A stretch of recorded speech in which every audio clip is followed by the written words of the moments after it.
Então, galera, beleza? Em vídeos passados aí, a gente viu que é uma grandeza escalar e uma grandeza vetorial. Aí, além disso também, a gente viu o que são vetores e algumas operações envolvendo vetores, certo? Aí, nesse vídeo agora, a gente vai ver o que é a cinemática e como ela trabalha, certo? Só que nesse vídeo, nós vamos fazer apenas algumas introduções. Então, a gente também viu que velocidade, deslocamento e aceleração são grandezas vetoriais.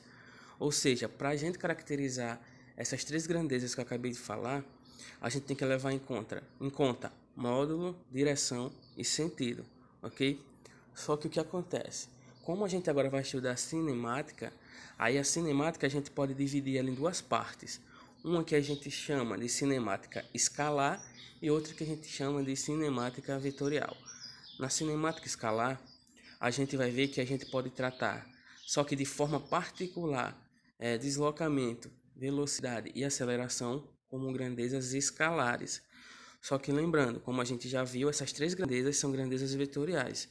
Só que como a gente pode dividir a cinemática em dois tipos, cinemática escalar e cinemática vetorial, a gente vai poder tratar de forma particular essas três grandezas que eu falei como grandezas escalares, ok? Então nesse ponto a gente vai estar fazendo isso aí e posteriormente a gente vai estar tratando essas três grandezas como grandezas vetoriais, que são que realmente elas são.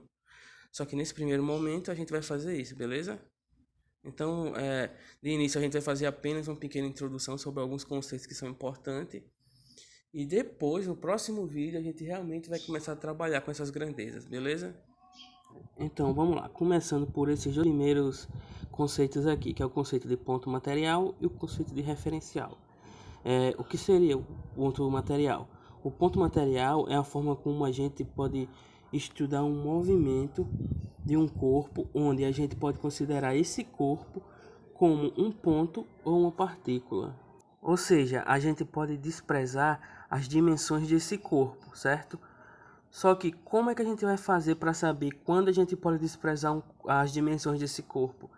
A gente vai poder desprezar as dimensões desse corpo quando as dimensões do movimento que a gente está estudando forem bem maiores que em relação ao corpo onde a gente está fazendo a análise.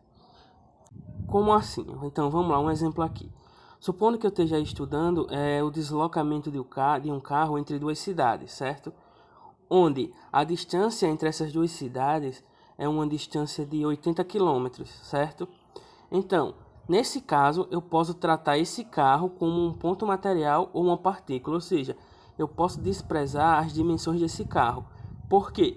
Porque o comprimento do carro em relação à distância entre as duas cidades é bem menor mesmo, o que me permite pegar as dimensões dele e desprezar.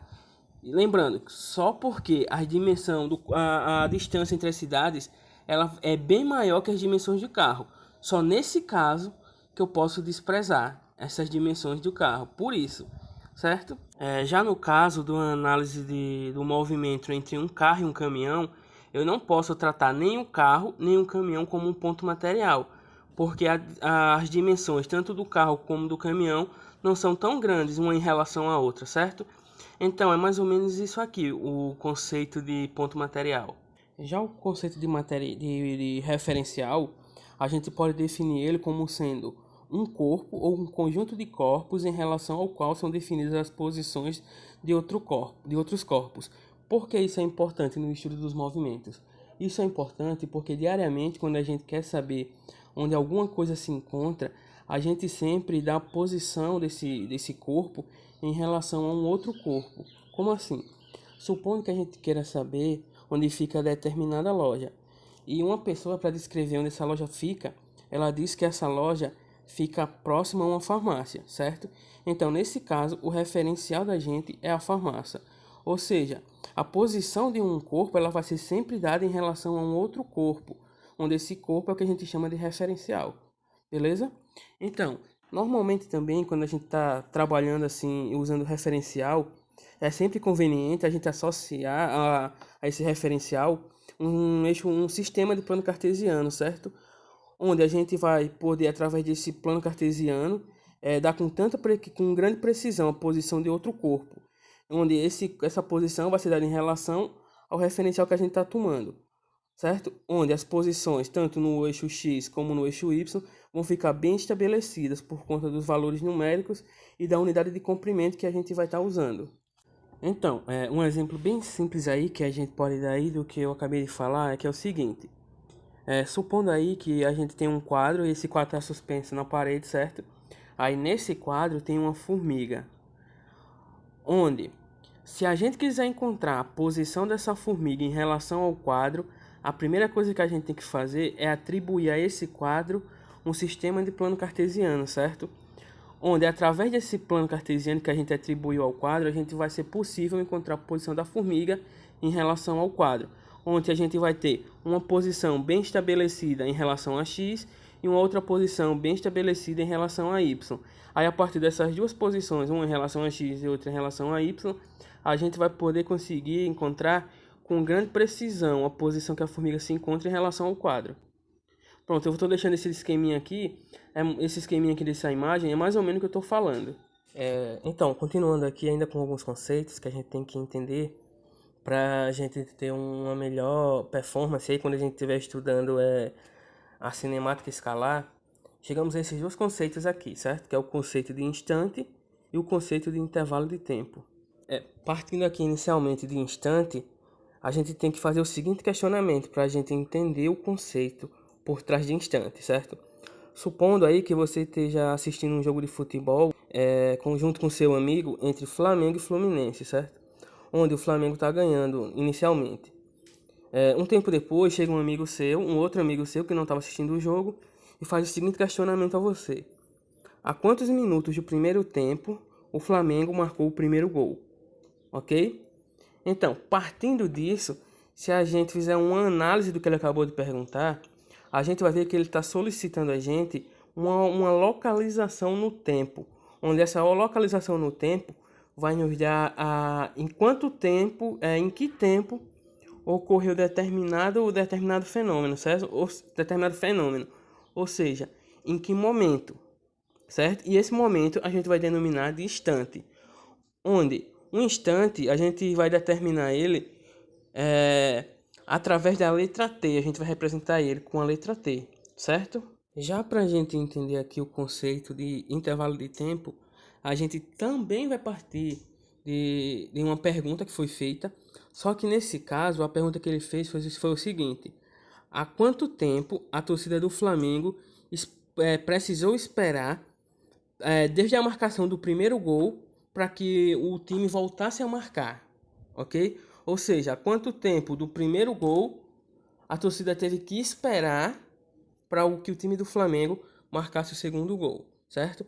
Se a gente observar aí, a gente vai ver que essa pergunta que ele acabou de fazer para a gente, ele solicita um tempo decorrido, certo? Ou seja, uma duração, uma sucessão de algum instante, certo? Entre um instante, que é um instante inicial, que a gente pode chamar um instante inicial T1, e um outro instante que a gente pode chamar aí de instante T2, certo? Então, aí essa sucessão entre o instante T1 e o instante T2 é o que a gente vai chamar de intervalo de tempo, ok? E para a gente representar o intervalo de tempo de forma matemática, a gente vai representar o intervalo de tempo qualquer como sendo a letra grega delta seguido da letra t, certo? Onde isso a gente vai ler como delta t, certo? E delta t vai ser igual ao instante final, que no caso aqui desse jogo que eu acabei de mencionar, vai ser T2 menos T1. Então, o intervalo de tempo, a gente vai dizer que é ΔT, que é igual a T2 menos T1. Então, a gente chegou aqui agora ao conceito de movimento e repouso, certo? Então, a gente vai dizer que um corpo ou uma partícula está em repouso, certo? Quando a posição dessa partícula ou desse corpo variar com o tempo, ou seja, quando essa posição mudar, certo? Se ocorrer a posição não mudar, o corpo vai encontrar em repouso, ok? Só que acontece o seguinte: o conceito de movimento e de repouso, certo? Que a gente viu aqui até aqui agora, são apresentados a partir do conceito de posição. E a posição, como a gente já viu anteriormente, ela vai ser estabelecida em relação ao referencial. Logo, movimento e repouso também são conceitos relativos ao referencial. Ou seja, o movimento e o repouso vai depender do referencial que a gente está observando. Pode acontecer de para o referencial A o corpo está em movimento, mas para o referencial B o corpo está em repouso. Um exemplo, se a gente está sentado no ônibus, certo? Para a pessoa que está fora do ônibus, se o ônibus da gente estiver em movimento em relação a essa pessoa que está fora, a pessoa que está fora vai ver a gente em movimento junto com o ônibus. Só que para alguém que também está dentro do ônibus, a gente está em repouso em relação a ela, pois a gente está sentada no banco do ônibus. Então esse conceito de movimento e repouso é muito relativo. Um outro exemplo aqui que a gente pode dar aqui entre o referencial no movimento e repouso é o seguinte: se a gente imaginar aí que tem um automóvel e esse automóvel ele está se dirigindo frontalmente a um muro, se a gente tomar um muro como referencial e a gente associar a esse muro um sistema de plano cartesiano, a gente vai observar que a posição do automóvel ela vai variar com o tempo. Por quê? Porque a abscissa do automóvel ela vai estar variando. Isso se a gente tomar o muro como referência, beleza? Já se a gente tomar o automóvel como referência e adotar esse automóvel aí, um sistema de plano cartesiano, a gente vai perceber que agora, nesse caso, vai ser como se o muro estivesse se aproximando do carro. No lugar do carro, está se aproximando do muro, beleza? Então, continuando aqui ainda, um outro conceito bem interessante aqui da gente entender é esse de trajetória, certo? O que seria a trajetória de um corpo? Supondo aqui que o corpo ele possa ser tratado como um ponto material, beleza? Quando esse ponto material ele começa a se movimentar, que ele se movimenta agora em relação a um certo referencial, ele vai começar a ocupar diferentes pontos à medida que o tempo vai passando, certo? Onde, se a gente pegar todos esses pontos e ligar ele através de uma linha ou pode ser também uma curva, certo? Essa linha ou essa curva que foi feita a partir desses pontos, que esse ponto material começou a se movimentar, essa linha vai ser o que a gente chama de trajetória, beleza? Então a gente pode definir trajetória de um ponto material em movimento como sendo uma linha que descreve em relação ao referencial, onde, caso o ponto material encontre-se em repouso, sua trajetória vai reduzir a um único ponto, beleza? Tenho aqui determinados pontos, onde esses pontos partem de um ponto A, vai até um ponto B, certo? Se eu ligar todos esses pontos que estão entre A e o ponto B, isso é o que eu chamo de trajetória, certo? Onde essa trajetória ela pode ser circular, pode ser curva, pode ser uma reta. Isso vai depender muito de como ocorreu o deslocamento do corpo, beleza? Aí agora a gente chegou aqui a outros dois conceitos, certo? Que é o conceito de espaço e variação do espaço, beleza? O espaço a gente vai representar ele ou pela letra S ou pela letra X. Isso vai depender muito do autor que a gente está usando, beleza? Aqui a gente vai usar a letra S. Então, aí para a gente entender melhor esse conceito de espaço, a gente vai partir do seguinte princípio. Imaginando aí que a gente está no automóvel e que esse automóvel ele está se deslocando aí em uma certa rodovia, certo? Só que o que acontece? Em um determinado momento a gente quer saber qual a posição desse automóvel em relação a essa rodovia, ok? Aí outra coisa também, normalmente quando a gente começa a trafegar na rodovia, a gente vai começar a perceber que normalmente a cada quilômetro a gente vai começar a ver algumas placas, onde essas placas vão ter a indicação de tipo quilômetro 20, quilômetro 25, quilômetro 30, beleza? Supondo que quando a gente passou por uma certa placa, essa placa indicava lá quilômetro 25, beleza? Então, em relação ao marco zero dessa rodovia, o carro, quando a gente leu lá na placa quilômetro 25, aí em relação ao marco zero dessa rodovia, esse é o espaço que a gente se encontra, beleza? Onde cada um desses valores que a gente lê nessas placas que dizem quilômetro 20, quilômetro 25, isso é o espaço que a gente está em relação a essa rodovia. E nesse caso, o espaço que a gente está em relação a essa rodovia, do exemplo que eu acabei de dar, é o espaço que corresponde a 25 km em relação ao marco zero da rodovia. Aí vocês também já devem ter observado que quando a gente está trafegando numa rodovia, a gente nunca observou o quilômetro menos 20, certo? Porque isso não é tão interessante de se fazer. Só que quando a gente estiver estudando de forma formal os movimentos, às vezes vai ser preciso a gente também usar valores negativos, beleza? Aí então, a partir disso, como a gente pode definir espaço? Vamos lá, o espaço de uma partícula é uma grandeza que vai determinar a posição em relação à trajetória. Que essa posição ela vai ser dada pelo comprimento do trecho da trajetória compreendido entre a partícula e o ponto zero, onde esse ponto zero é o ponto de referência, beleza? Só que essa trajetória, ou seja, não, essa trajetória não, esse espaço ele pode ter valores positivos e negativos. Normalmente, os valores positivos eles vão ficar à direita do valor de referência, certo? E os valores negativos vão ficar à esquerda desse valor de referência. Só que, claro, isso pode mudar. Vai depender muito de que sentido a gente está adotando a trajetória, beleza? Então, isso aqui é o que a gente tem como o conceito de espaço. Aí agora a gente vai estar vendo aqui o conceito da variação de espaço, ok? Vamos lá.